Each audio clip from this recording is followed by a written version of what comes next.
Assalamualaikum warahmatullahi wabarakatuh. Alhamdulillah, salatu wassalamu ala rasulillah. Amma ba'd, kaum muslimin yang dirahmati Allah subhanahu wa ta'ala. Ada satu video yang cukup menarik untuk kita bahas, kaum muslimin.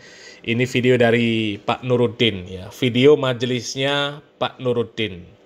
Di dalam majelis tersebut, kaum muslimin, Pak Nuruddin ditanyai tentang Harry Pras. Dan kita tahu memang Harry Pras ini banyak sekali mengkritik pemahaman-pemahaman dari Pak Nuruddin yang memang pemahaman Pak Nuruddin itu menyimpang, ya. Pemahaman sufi tasawuf yang sesat dan menyesatkan. Makanya wajar dikritik, ya. Tapi ketika ditanya tentang tanggapan dari Pak Nuruddin ini, ya, bagaimana tanggapan Pak Nuruddin atas kritikan-kritikan Harry Pras, ini jawabannya cukup bahkan sangat membagongkan, kaum muslimin, ya. Inilah pinternya mereka membuat retorika, ya, memelintir makna-makna hadis, memelintir makna-makna Al-Qur'an untuk menyesatkan kaum muslimin dari jalan yang hak, kaum muslimin, ya. Coba kita simak videonya, kaum muslimin. Assalamualaikum warahmatullahi wabarakatuh. Izin bertanya, Ustaz, bagaimana tanggapan Ustaz di media sosial kita sekarang ya, Ustaz? Ada konten kreator yang selalu mencari kesalahan ulama itu. Kita bilangnya nama itu Harry Pras. Nah, kaum muslimin, ya, ini jamaahnya tanya, ya, ada kreator yang katanya selalu mencari-cari kesalahan para ulama. Jadi sebenarnya, ya, tanpa mereka sadari, ya, mereka paham bahwa yang dibahas oleh Harry Pras memang kesalahan-kesalahan orang-orang yang disebut ulama. Yang disebut ulama, ya, bukan ulama.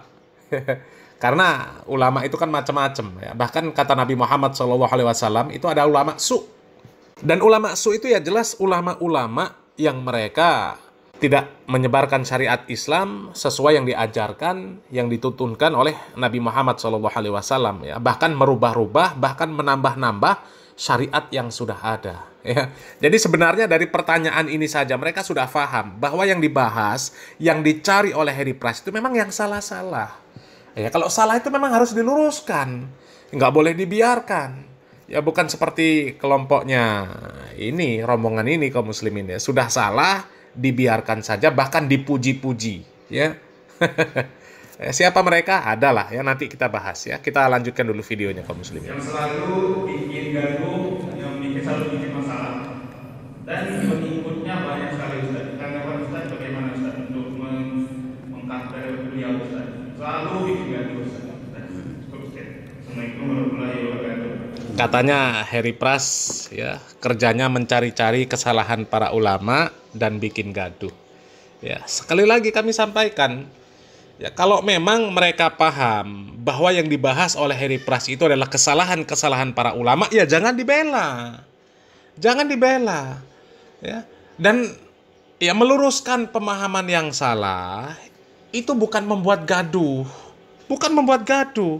Ya, misal ada orang yang sholawatan ketimpringan, joget-joget, campur baur laki-laki perempuan, ya. Itu menurut syariat Islam salah. Kemudian ada orang yang mengkritik, ya. Ada orang yang mengkritik, ternyata yang dikritik tersebut tidak terima, marah-marah, ya. Kemudian terjadilah saling argumen, ya, saling adu argumen, adu dalil dan sebagainya, ya. Bahkan sampai, ya, ada yang nggak terima lah, ya. Ya, katakanlah melakukan keributan, ya. Nah, dengan kondisi yang seperti itu, ya, sebenarnya yang membuat gaduh, membuat ribut itu siapa? Ya, jelas yang melakukan sholawatan ketimpringan. Karena sebelumnya, sebelum ada sholawatan ketimpringan, amaliyah sholawat itu berjalan sesuai dengan tuntunan. Ya, nggak gaduh, karena sesuai tuntunan. Kemudian datang orang membuat sholawatan dengan ketimpringan, jogetan, laki-laki perempuan campur baur. Ya, kemudian dikritik. Jangan yang mengkritik yang disebut membuat keributan, membuat gaduh. Ini malah orang yang mengkritik yang disebut membuat gaduh. Orang yang mengkritik itu bukan membuat gaduh. Justru yang membuat gaduh itu adalah orang yang melakukan kesalahan tersebut. Seandainya tidak ada orang yang melakukan kesalahan yang seperti itu, maka nggak akan dibahas. Nggak akan ada kritikan yang seperti itu. Ya. Jadi yang membuat gaduh sebenarnya ya yang membuat salah. bukan orang yang mengkritik. Ya kan seperti itu kaum muslimin ya. Coba kita simak bagaimana jawaban dari Pak Nuruddin kaum muslimin. Anda pernah melihat dan membaca sirah Nabi Shallallahu Alaihi Wasallam waktu beliau menerima wahyu pertama datang kepada Waraqah bin Naufal? Tahu sejarah itu ya? Beliau datang kepada Sayyidah Khadijah. Sayyidah Khadijah kemudian membawa beliau kepada Waraqah bin Naufal. Kemudian tahu perkataan Waraqah bin Naufal apa? Nabi Muhammad itu menyampaikan cerita kepada Waraqah bin Naufal terkait wahyu yang beliau dapat. Iqra bismi rabbik dan seterusnya. Kata Waraqah, hadan namuth alladhi unzila ala Musa. Ini malaikat yang dulu pernah datang ke Nabi Musa. Laitani akunu jada'an idh yukhrijuka qaumuk. Seandainya aku bisa menjadi pemuda yang gagah ketika kelak kaummu mengusirmu. Nabi kemudian bertanya, awamukhrijiyahum, apakah mereka itu akan mengusir aku? Nabi itu terheran-heran karena sepanjang hidup bertahun-tahun sama orang Arab, Nabi itu dikenal sebagai as-sadiq al-amin, orang jujur, orang terpercaya. Terus dikabarin nanti kamu akan diusir sama kaum kamu. Nabi terheran-heran, awamukhrijiyahum, mereka akan mengusir aku? Tahu jawaban Waraqah bin Naufal? Tidak ada seorang pun yang datang dengan ajaranmu ini illa udiya, kecuali dia pasti akan dimusuhi. Nah kaum muslimin ya, jadi Nuruddin ini merasa apa yang dia dakwahkan itu seperti yang didakwahkan oleh Nabi Muhammad SAW. Makanya jangan heran katanya ya, kalau ada orang yang berdakwah seperti dakwahnya Nabi Muhammad SAW, itu banyak musuh, dimusuhi. Ya sekarang ya lihat sajalah. Ya, sekarang lihat saja, ya. Apakah Nabi Muhammad SAW pernah mengatakan bahwasanya Allah Subhanahu wa taala itu ada tanpa tempat? Ya. Apakah ada Nabi Muhammad SAW mengatakan bahwasanya Allah Subhanahu wa taala itu berbicara tanpa huruf, tanpa suara, tanpa bahasa? Pernah? Nggak pernah. Nabi Muhammad SAW bertanya kepada budak, Aina Allah. Yang pertama tanya di mana Allah, itu Nabi Muhammad SAW. Ya, Nabi Muhammad SAW. Dan ketika budak itu menjawab, fis sama, maka Nabi Muhammad SAW mengatakan, dia benar, dia seorang Muslim. Lah sementara sekarang, ya, Pak Nuruddin ini ketika ada yang mengatakan Allah fis sama, Allah di atas arsy seperti yang disebutkan oleh Al-Quran, malah diingkari. Ya, katanya Allah tidak bertempat, Allah tidak bisa ditunjuk. Kalau ditunjuk berarti makhluk. Ya. Dan belum lagi ya jawaban-jawaban dari Pak Nuruddin ini kaum muslimin ya. Lucu dan membagongkan lah kaum muslimin ya. Coba kita lanjut dulu kaum muslimin. Lihat. Sejak awal tuh, nabinya orang Islam ini udah dikabari bahwa tidak ada nabi. Ini sekelas nabi, Pak. Sekelas nabi. Kekasih Allah Subhanahu wa taala, lisan pertama dari wahyu agama ini, gitu ya. Sekelas nabi saja dikabarkan tidak ada seorang pun yang datang dengan ajaran bibit lima citabihi, dengan ajaran yang kau bawa ini illa udia, kecuali kelak akan dimusuhi. Bapak kalau lihat biografi para ulama muslim, termasuk ulama-ulama yang tadi saya sebut, Imam Syafi'i, Imam Abdul Hasan Al-Asy'ari, Imam Syazuli, Imam Fulan, itu pasti ada musuh-musuhnya, Pak. Ustadz sekarang, Ustadz Abdul Somad itu, lihat, musuhnya banyak.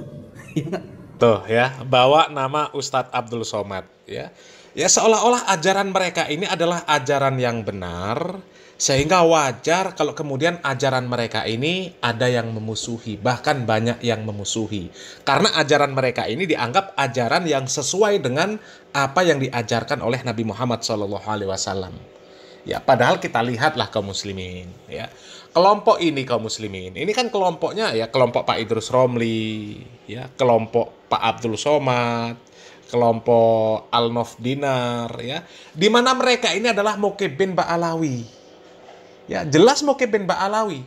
Idrus Romli, Abdul Somad, ya, Muqib bin Ba'alawi. Ya. Dan sekarang coba ya, apakah ajaran-ajaran mereka ini sesuai dengan tuntunan Nabi Muhammad SAW apa tidak? Ya. Sekarang lihat, ya, kalau para asatid yang mendakwakan sunnah, ya, yang tidak mau menambah-nambah syariat Islam, merubah-rubah syariat Islam, ya, mereka maunya hanya yang berdasarkan dari ajaran Nabi Muhammad SAW, tidak mau berbuat syirik, tahayul, bid'ah dan khurafat. Ya, mereka hanya mendakwahkan agama Islam ini sesuai dengan tuntunan Al-Quran dan Sunnah. Kemudian kajian mereka ditolak, dibubarkan, mereka banyak dibusuhi, disebut Wahabi yang sesat dan sebagainya. Bahkan sampai disebut Pak Idrus Romli setan alas, hantu banyu dan sebagainya. Ya, kurang ajar, suka merubah Al-Quran, merubah dalil, ngarang-ngarang kitab dan sebagainya. Ya, maka wajar kalau mereka mengatakan, ya, barang siapa yang berdakwah seperti ini akan dimusuhi, akan diperangi. Ya, karena memang mereka berdakwah berdasarkan Al-Quran dan Sunnah, tidak menambah-nambah, tidak mengurang-urang, tidak merubah-rubah. Wajar kalau mereka mengatakan seperti itu. Ya, lah ini, ya, para Kabeb Ba'alawi, para ahlul bid'ah, jelas-jelas apa yang mereka ajarkan ini banyak sekali menyimpang dari apa yang diajarkan oleh Nabi Muhammad SAW. Lah kok kemudian ketika dikritik, ya, dikoreksi, malah berdalil dengan dalil yang seperti itu, kan kacau namanya kaum muslimin. Ya, kalau dakwahnya sesuai dengan Al-Quran dan Sunnah, sesuai dengan tuntunan Nabi Muhammad SAW, kemudian banyak yang mengkritik, banyak yang memusuhi, ya, kemudian mereka berdalil seperti itu, wajar. Lah ini ajaran-ajaran mereka banyak yang bid'ah kaum muslimin. Ya, kok mengaku ajaran mereka ini ajaran seperti yang dibawa oleh Nabi Muhammad SAW, sehingga barang siapa yang berdakwah dengan apa yang diajarkan oleh Nabi Muhammad SAW pasti akan dimusuhi. Coba sholawatan ketimpringan, laki-laki perempuan campur baur, ya, perempuan joget-joget campur dengan laki-laki. Apakah itu ajaran Nabi Muhammad SAW? Coba. Ya. Kemudian kuburan diagung-agungkan, ya, kuburan dihias-hias, dijadikan tempat ngalap barokah, ya. Kemudian di kuburan ketimpringan, ada ajaran Nabi Muhammad SAW seperti itu? Hah? Ya kan nggak ada. Apakah pernah Nabi Muhammad SAW, para sahabat mengatakan bahwasanya Allah Subhanahu Wa Taala itu ada tanpa tempat? Ya. Apakah pernah Nabi Muhammad SAW dan para sahabat mengatakan bahwasanya Allah Subhanahu Wa Taala itu berbicara tanpa huruf, tanpa bahasa, tanpa suara? Coba. Ya. Apakah pernah Nabi Muhammad SAW dan para sahabat mengatakan bahwa lafaz-lafaz dari Al-Quran itu bukan dari Allah Subhanahu Wa Taala? Coba. Ya, nggak ada. Ya. Nabi Muhammad SAW dan para sahabat meyakini bahwasanya Al-Quran itu, ya, lafaz Al-Quran itu firman Allah Subhanahu Wa Taala, langsung dari Allah Subhanahu Wa Taala, disampaikan kepada Jibril, disampaikan kemudian kepada Nabi Muhammad SAW. Itu bukan karangan Jibril, bukan bahasa jiwa Allah yang kemudian katanya direfleksikan, diartikan, diterjemahkan oleh Jibril atau Nabi Muhammad SAW. Itu murni perkataan Allah Subhanahu Wa Taala. Ya, makanya Nabi Musa alaihissalam disebut sebagai kalimullah itu karena Nabi Musa alaihissalam itu pernah diajak berbicara langsung oleh Allah Subhanahu Wa Taala. Dikisahkan oleh Allah Subhanahu Wa Taala di dalam surat Al-Qasas ayat 30, di mana di sana Nabi Musa dipanggil oleh Allah Subhanahu Wa Taala, ya Musa, inni anallahu rabbul alamin. Wahai Musa, sesungguhnya aku adalah Allah, Tuhan seluruh alam. Musa mendengar suara itu. Ya. Kalau dikatakan Allah tidak punya suara, ya, tidak bisa mengeluarkan suara, ya terus yang didengar oleh Musa itu suara siapa? Hah? Sudah jelas-jelas Allah Subhanahu Wa Taala mengatakan, ya Musa, inni anallahu rabbul alamin. Wahai Musa, sesungguhnya aku adalah Allah, ya, Rabb seluruh alam.